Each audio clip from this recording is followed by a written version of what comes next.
Hello everybody and welcome to Hobbyistfishkeeper. I am Will, and once again thanks for joining me, or if this is your first time joining me, cheers. If you wouldn't mind hitting that subscribe notification bell, leave a like, leave a comment. I do get back to most of the comments, to be honest. And as the title suggests, this is on bubble corals. It's a bit of a bubble coral cur guide, or well, bubble coral, or as they are otherwise known as. I did have to make a little list. Grape coral, bladder coral, pearl bladder coral, octo bubble coral. But for me, it's just a bloody bubble coral. What I'm going to do is, I'm going to bring you down to the tank, set you up right in front of my bubble coral, give you a bit of the ins and outs of a bit of a cur guide, and then we're going to feed it and I'll show you how it feeds. Okay, let's go. So there you go, there is my bubble coral in all of its splendour. Shall we just have a little play around with my lighting? And so at the moment I've got the whites and the blues on. Let's just see what it looks like for you just under the blues. Now obviously I've not got a filter on this lens, so this is just under blues. It's not picking it up because I've not got a filter on this lens, but it is quite a greeny colour, that, to be honest. But you just can't see it because I've not got a filter on the bloody lens. I'll best invest in a filter for you, really, aren't I? Anyway, back with the whites. So there we go. Let there be light. Anyway, if you're new to the hobby, you might mistake this for an SPS, but it is actually an LPS. It does have a rigid skeleton, but you probably won't see it in the shop if you're out buying one, because it should be fully inflated like this. If you are seeing the skeleton in your local fish shop when you're going to buy one, it's either miserable or they've only just turned the lights on, one or the other. So I would give it a good 10 minutes before you say yes, I'll have that one. See if it opens up. If it doesn't open up, I would say it's probably sulking, or it's just not in the right water conditions for it. So possibly stay away. Don't spend your hard-earned pennies on something that might end up dying with a shock if you change tanks. It will enjoy moderate levels of lighting, but it isn't happy to be placed really high and in a fast flow area. Now this is mid-level in my tank. You can't tell from the camera angle at the moment, but it is smack bang in the mid-level, and it's under a power head as well, so it's not getting anything from above, and it's the furthest away from my other power head on the opposite side of the tank. Can I just give you a little... So there is it's right at this side of the tank. There's a power head above it, and then there's another power head there at the far end of the tank. So it's just getting a nice, gentle little bit of flow, so it's not completely blown away. Be sure that you do fix it properly now. You might be able to say there's quite a lot of bonding stuff there, bonding cement, that I've fixed it to this piece of live rock.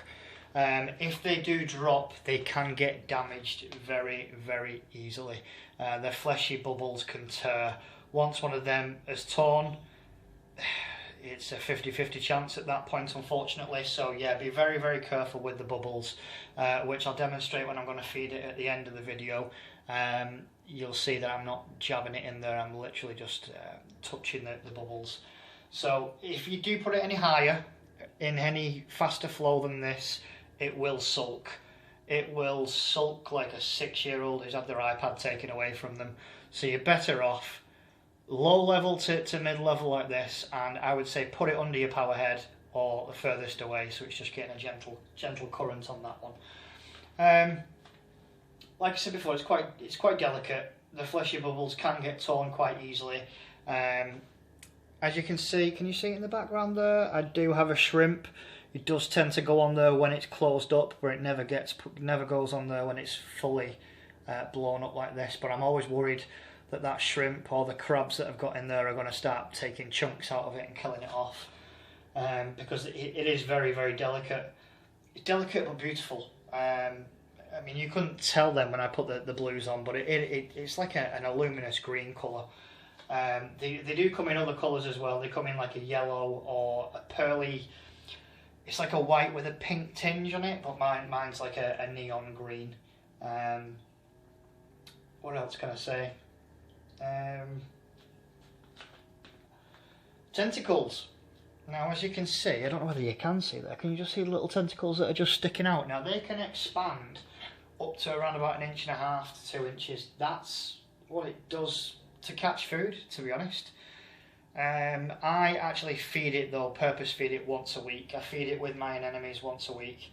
But them tentacles are there, and they are stinging tentacles as well. So if you do put it near any other corals and they do get touched by one of those, they may get stung, and then them corals may die off or recede backwards and start sulking for a couple of days until they're moved. In terms of size wise, this is considered to be probably a medium.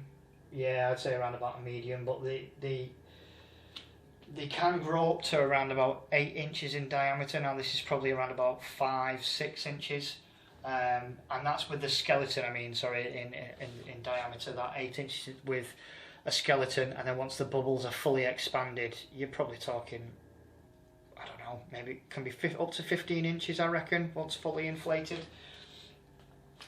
Now they don't require food, because they, like I say, they will catch stuff with the tentacles, but I do like to feed mine once a week, like I just said with my anemones.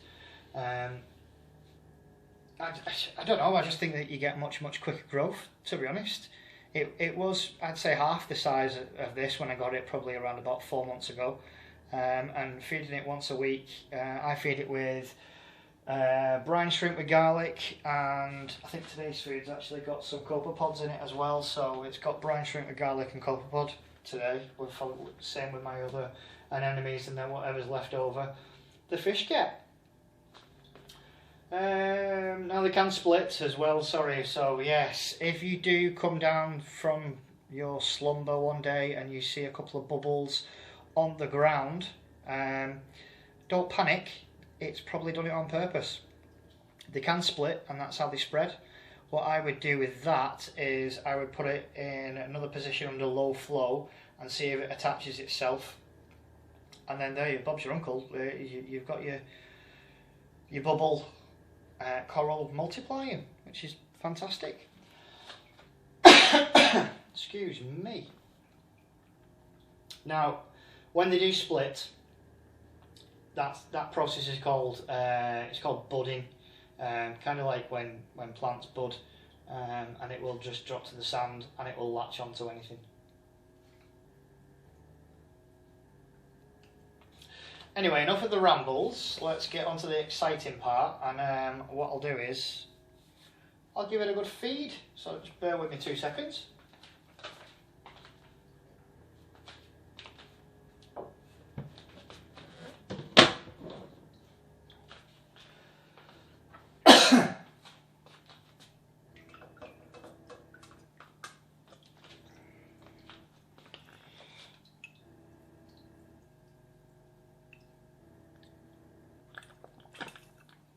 So here we go. As most of you will probably own a turkey baster, or indeed a large pipette like this one that is just coming into view now.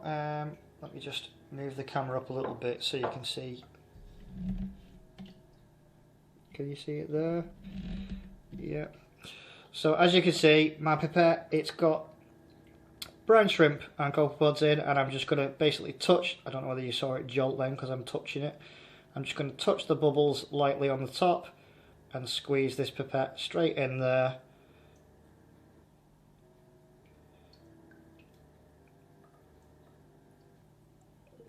And that's that one done. I'll do the rest in a second. Now let's see if I can capture this on camera. I don't know whether you can see it's now contracting. Zoom in, not zoom out. It's now contracting, and that will take it into its mouth and into its skeleton. So there we go, the bubble coral. Highly recommend it. It's a beautiful thing when it's completely in bloom, as they say. Not much more I can say really. Once again, thanks for joining me. I'll see you on the flip side. Cheers.